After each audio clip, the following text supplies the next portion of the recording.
Hello and welcome back to the Mindful Innovator Meditation Series. In the last meditation, we discussed our third key variable, acceptance, and the importance of communication. To build acceptance to an idea, acceptance to want to solve a problem, we have to build relationships. Communication goes hand in hand with relationships. Today, we dive into office politics, another topic that has much to do with relationships.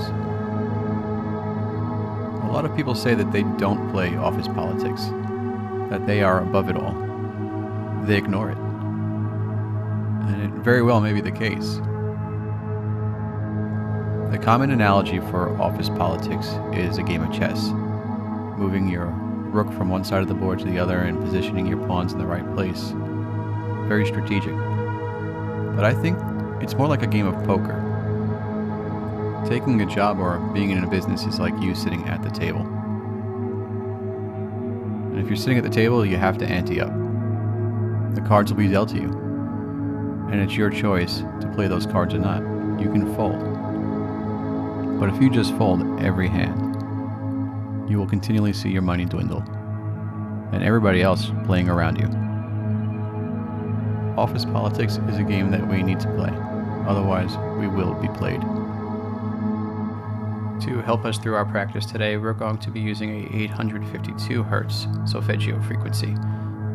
This frequency awakens our intuition and our inner strength.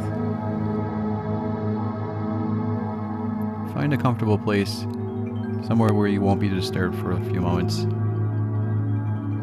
Get comfortable, and let's focus in on that breath. Breathe in through the nose for 4 seconds. Hold it for 2. And out for 4.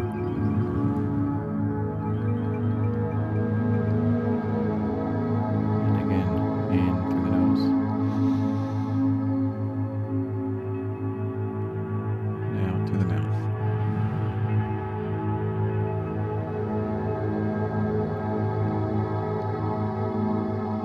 Into the nose. Out through the mouth. Focusing on your stomach rising on the in-breath and emptying on the out-breath.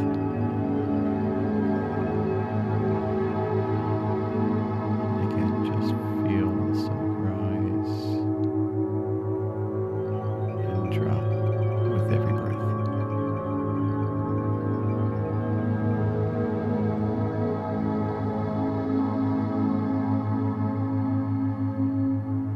Why does office politics get such a bad rap? Such a bad rap, people say that they just don't want to play it. I think the bad examples of office politics are what pops into minds first. But what about the good examples? Office politics can be played fairly. Our minds just take us to the negative side so much more often. The secret to overcoming office politics is to not let it hijack your mind. Back to the breath. Breathe in. Breathe out. Think back to a time when someone in your organization had it out for you. Where you said, oh, that person doesn't like me, or they did that because they just don't want to work with me. Just find that time.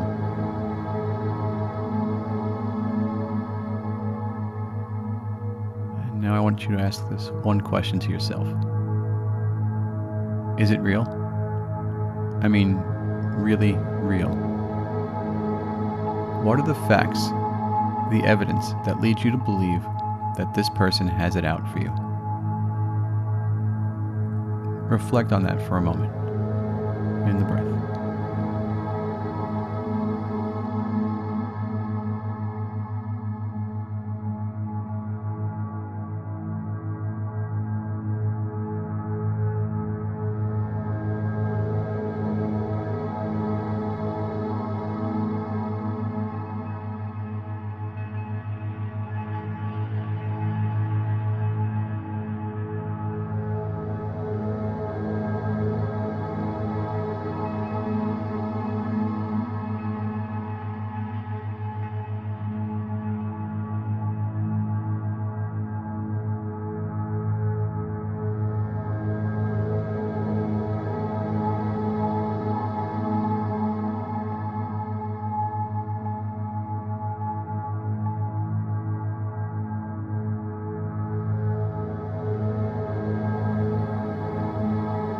Now ask yourself, could this have been an assumption based off of one instance, one moment in time?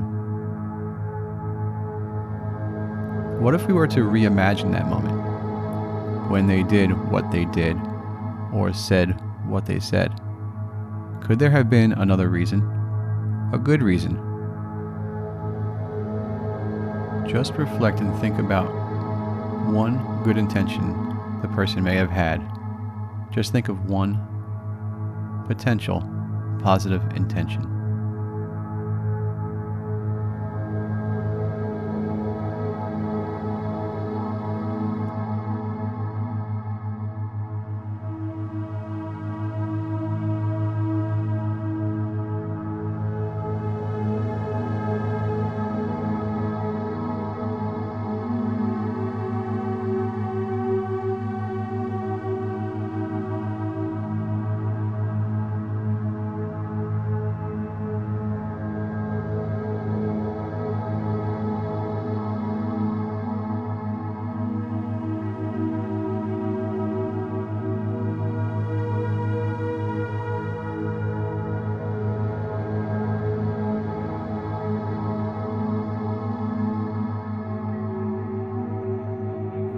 I know finding the positive intention could be difficult.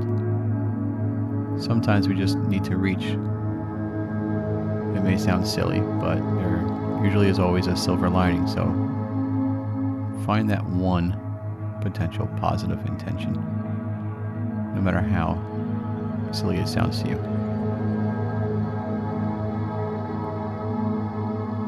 Breathe in and out.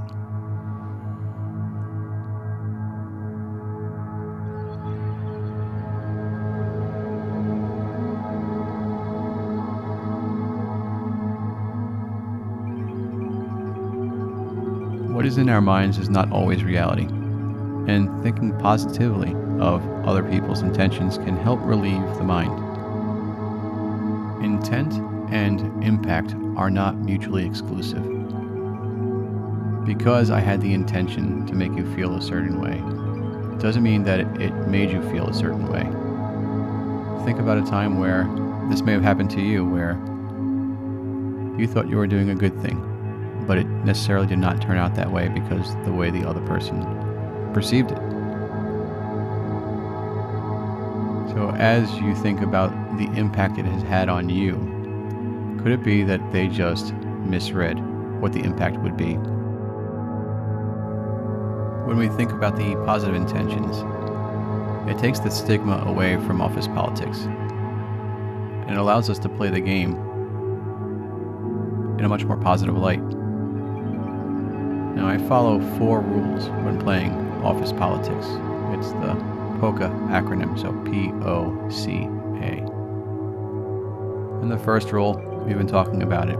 It's play or be played. So once we acknowledge that, we can move on and play the game rather than just ignoring it and let it play around us. The second is observe. Be very observant when you're sitting at this poker table, when you are playing office politics. It's important to observe what other people are doing. Take it all in. Find out who your closest friends will be, who has the same opinions as you, who has different opinions. Just be observant and understand what's happening in front of you. It'll allow you to make better decisions. And the C is to choose. Choose how you will play. You can. I like to think of the old Western type of poker games where you have gunslingers and sheriffs all playing. Choose to be a gunslinger, play on the dirty side, or choose to be the sheriff and play a good game with others in collaboration. And lastly, the most important thing is allies. Making sure you build a network of allies. Now, this isn't where you're trying to convince people to follow you, but it's a true network of people that you support, people that support you.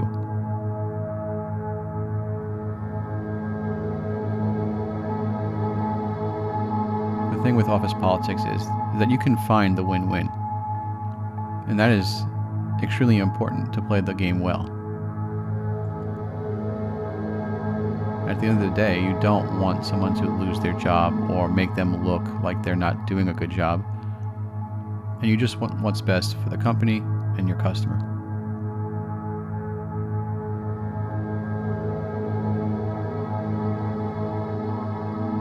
So I want you just to breathe one more time in through the nose and out through the mouth.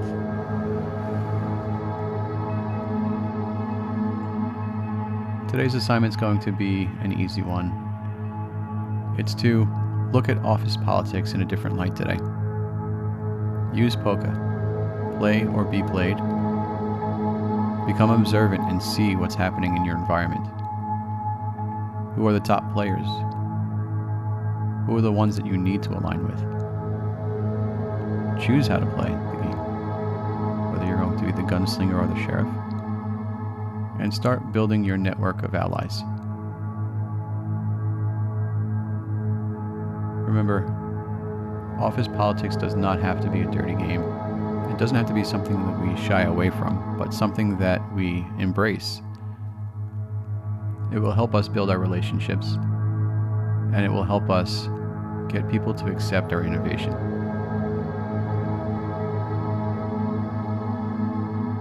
That's it for this session of the Mindful Innovator Meditation Series.